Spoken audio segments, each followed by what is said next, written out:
हे रामश्याम गुणगानमधील भजन नरेंद्र शर्मा यांची गीत रचना असलेलं हे गीत युगल गीतात म्हणजेच ड्युएट करण्याचं ठरलं होतं. परंतु कवी नरेंद्र शर्मा यांच्या सांगण्यानुसार हे लता दीदींच्या स्वरात ध्वनिमुद्रित करण्यात आलं. पण हे ड्युएट असल्यामुळे पंडित भीमसेन जोशी यांनीही ते गायलं आणि त्याचंही रेकॉर्डिंग करण्यात आलं. दोन्ही गायकांनी हे ड्युएट स्वतंत्ररित्या गायलंय आणि खळेकाकांनी ते संकलित केलंय. त्या काळी गाण्याचं संकलन करणं ही मोठी अवघड कामगिरी खळेकाकांनी अतिशय प्रभावीपणे बजावली आहे. पंडितजींच्या बाजे रे मुरलिया बाजे या भजनाचा आध्यात्मिक आनंद आपल्याला देणारे अमल ठाकूर.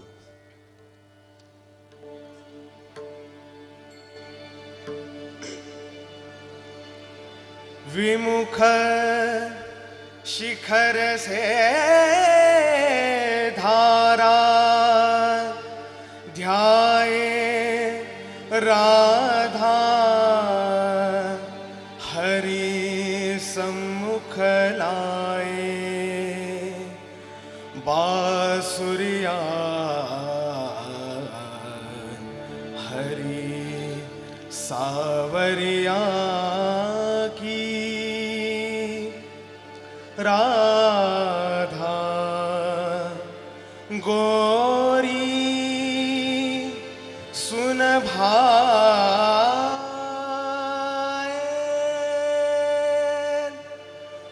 बाजे मुरलिया बाजे बाजे रे मुरलिया बाजे.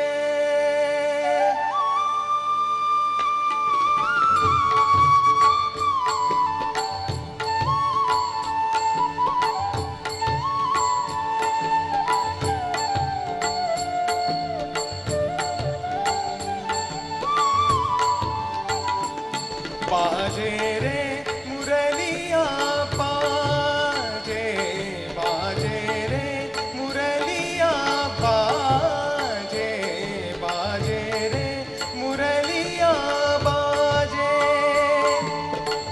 अधर धरे मोहन मुरली पर अधर धरे मोहन मुरली पर होठ पे माया विराजे बाजे मुरलिया बाजे बाजे मुरलिया बाजे.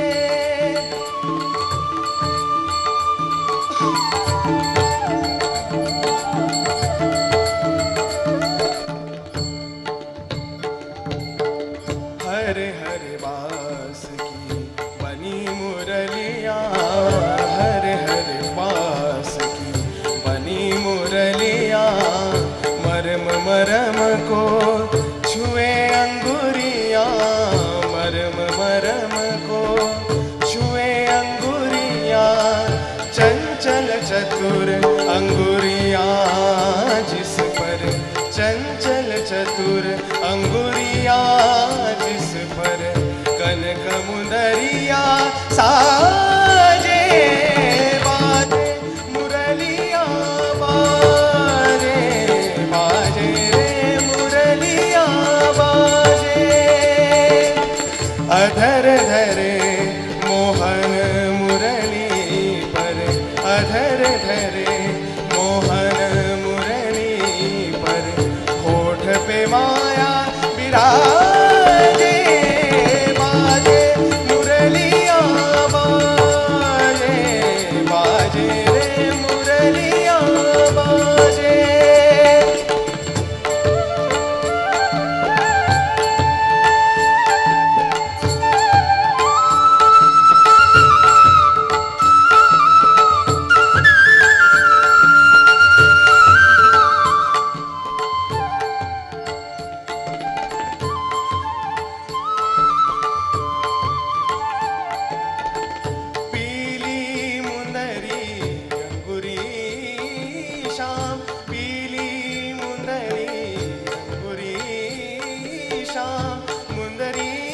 पर राधा का नाम, मुंदरी पर राधा का नाम।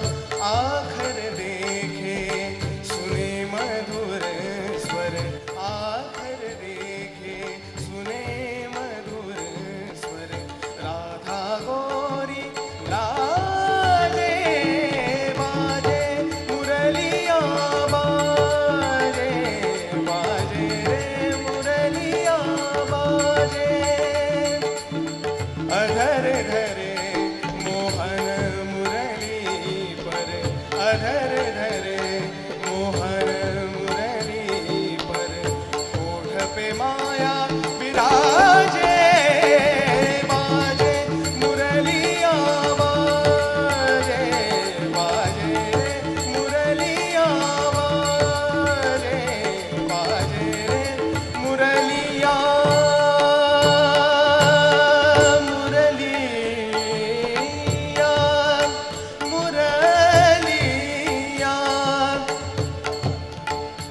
बाजे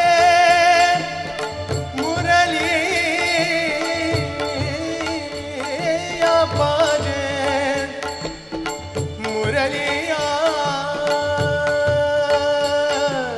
बाजे बाजे रे मुरलिया बाजे भूल गई राधा भरी गगरिया भूल गए गोधन को सावरिया भूल गए गोधन को सावरिया जाने न जाने ये दो जाने जाने न जाने ये दो जाने जाने लग जग राजे बाजे मुरलिया बाजे बाजे रे मुरलिया बाजे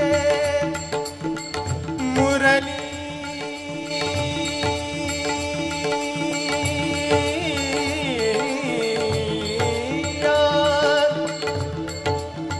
मुरलिया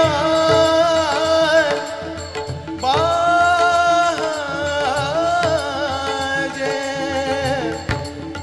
मुरलिया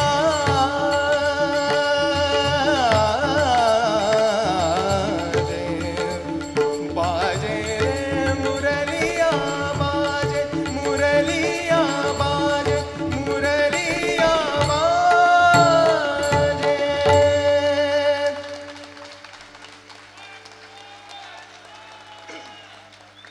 आपल्याला अजून एकच शेवटचं गाणं ऐकायचंय फक्त वन्स मोर. एक कडवं एक कडवं.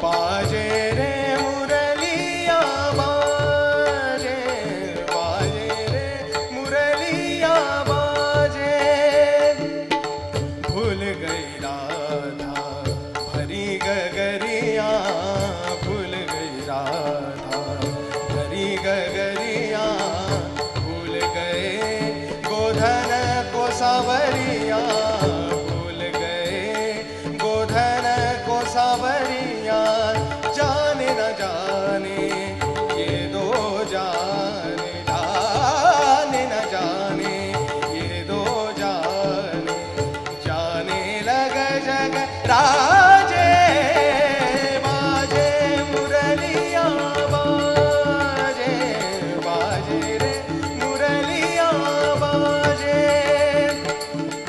मुरलिया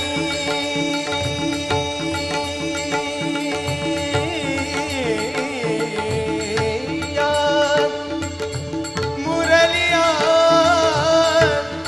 बाजे मुरलिया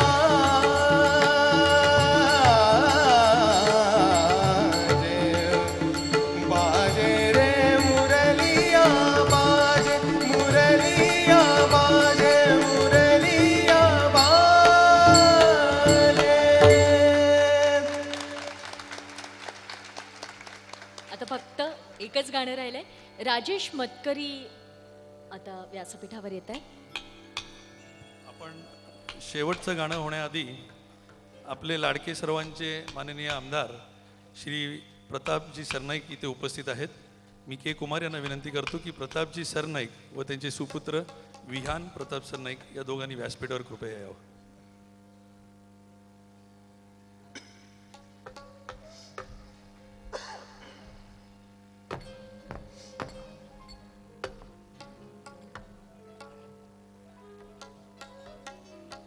मी श्री कुमार यांना विनंती करतो की त्यांनी प्रताप सरनाईक यांचा सत्कार करावा.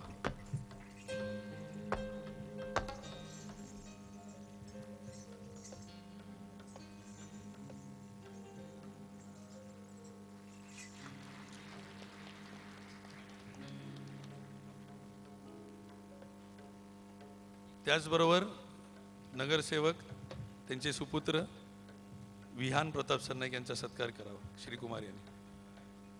सबर्बन डायग्नोस्टिक सेंटर हे जे तत्वज्ञान विद्यापीठजवळ एक नवीन डायग्नॉस्टिक सेंटर ओपन झालं आहे. त्यांनी progressive Thane residents welfare association बरोबर एक टायअप केलेला आहे, ज्याच्या माध्यमातून ज्यांना डायग्नॉस्टिक्ससाठी जे काही ब्लड टेस्ट वगैरे वगैरे इतर जे काही पॅथॉलॉजी टेस्ट असतात त्याच्यासाठी जर तुम्ही प्रोग्रेसिव्ह ठाणे रेसिडेंट्स वेलफेअर असोसिएशनचे मेंबर असाल तर ते तुम्हाला प्रिव्हिलेज कार्ड देतील. It's absolutely free of cost.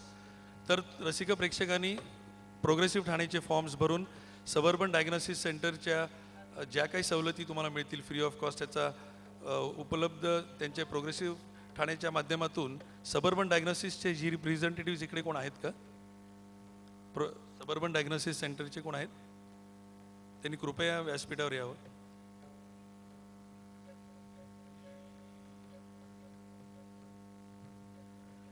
त्यांनी प्रोग्रेसिव्ह ठाणे रेसिडेंट्स वेलफेअर असोसिएशनच्या लोकांसाठी एक प्रिव्हिलेज कार्ड उपलब्ध केलं आहे, ज्याच्यातून तुम्हाला डिस्काउंट्स मिळतील in case you have to go for any test, blood test वगैरे काही असतील तर.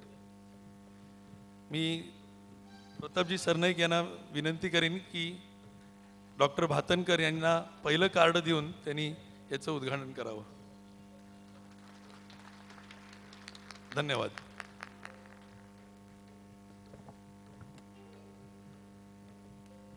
मी सरनाईक साहेबांना 2 शब्द बोलण्याची विनंती करतो. मी जास्त काही बोलणार नाही कारण जेवायची वेळ झालेली आणि एक गाणं बाकी आहे. मंगेश आणि बाकी सगळी मंडळी ह्या व्यासपीठावर आहे. मी सर्वप्रथम कुमार आणि मतकरींचं मनपूर्वक अभिनंदन करतो की एक सुंदर कार्यक्रम आपण ह्या महाराष्ट्र दिनी ह्या सभागृहामध्ये आयोजित केलेला आहे. खरं तर खळे काकी आणि खळे काका हे माझे त्यांचे कौटुंबिक संबंध, कारण ज्यावेळेस खळे काका हयात होते तेव्हा ज्युपिटर हॉस्पिटलमध्ये ज्यावेळेस आम्ही बघायला गेलो तेव्हा त्यांनी मला सांगितलं मला काही होणार नाही आणि तुम्ही काही काळजी करायची गरज नाही. परंतु त्यानंतर थोड्याच दिवसात त्यांचं देहावसन झालं. मी एक गोष्ट ह्या ठिकाणी तुम्हाला सांगू इच्छितो की खळे परिवार ह्यांना जेव्हा वसंत विहारमध्ये राहायला आला, कारण खळे काकांना ते ज्या ठिकाणी वर्सोव्याला राहत होते तिथलं वातावरण बिलकुल आवडत नव्हतं आणि एक चांगल्या निसर्गरम्य परिसरामध्ये राहावं, बदल व्हावा म्हणून त्यांनी वसंत विहारला यायचं ठरवलं आणि भाड्याच्या घरामध्ये वसंत विहारला ते राहत होते. आणि मला आता अभिमानानं सांगावं असं वाटतं की ह्या ठाण्यामध्येच आता शेवटचं म्हणजे आम्ही आमचं पुढलं आयुष्यसुद्धा ह्याच ठाण्यामध्ये राहू असं खळे कुटुंबियांनी ठरवलेलं आहे. वर्सोव्याचं त्यांचं जे घर होतं जे शासनाच्या माध्यमातून जवळजवळ 25 वर्षापूर्वी मिळालं होतं त्या ठिकाणी मी स्वतः जाऊन आलो आणि त्या घराचं लवकरच आता तो विकला जाणार आहे म्हणजे. आणि त्यानंतर वसंत विहारमध्येच त्यांनी घर घेण्याचं ठरवलेलं आहे. त्यामुळे मला अभिमानानं सांगावं वाटतं खळे कुटुंबियांना वसंत विहार एवढं आवडलेलं आहे की ह्या परिसरातून दुसरीकडे कुठे जायचा विचारसुद्धा ते करत नाही. मी त्यांचं सगळ्यांचं मनपूर्वक अभिनंदन करतो की आमच्या ठाण्यामध्ये आपण या ठिकाणी राहायला येणार आहात. आणि परत एकदा कुमार आणि मतकरी या त्यांच्या सगळ्या टीमचं अभिनंदन करतो की त्यांच्या स्मृतिप्रित्यर्थ तुम्ही एवढा सुंदर कार्यक्रम ह्या ठिकाणी आयोजित केला आहे. सर्व एवढे मोठे आणि नामवंत कलावंत ह्या ठिकाणी आणलेले. जय हिंद, जय महाराष्ट्र. धन्यवाद सरनाईकजी.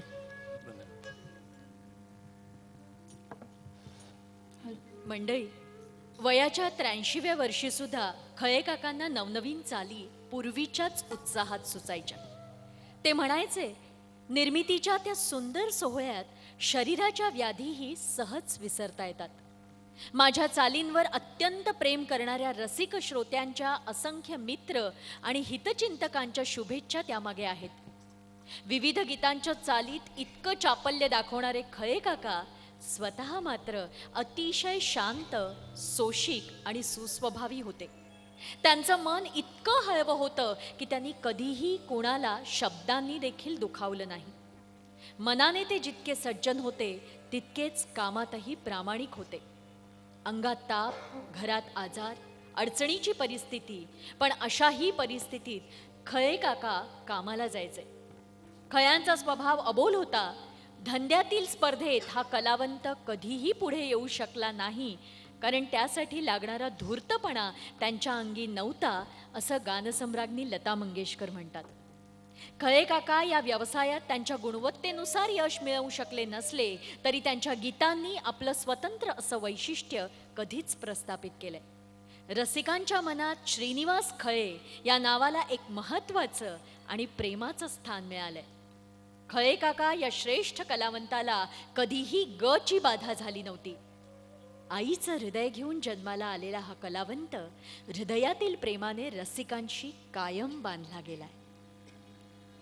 अभंग तुकयाचे यातील संत तुकारामांची रचना असलेला हेची दान देगा देवा हा अभंग खळे काकांनी भावपूर्ण संगीतबद्ध केलाय.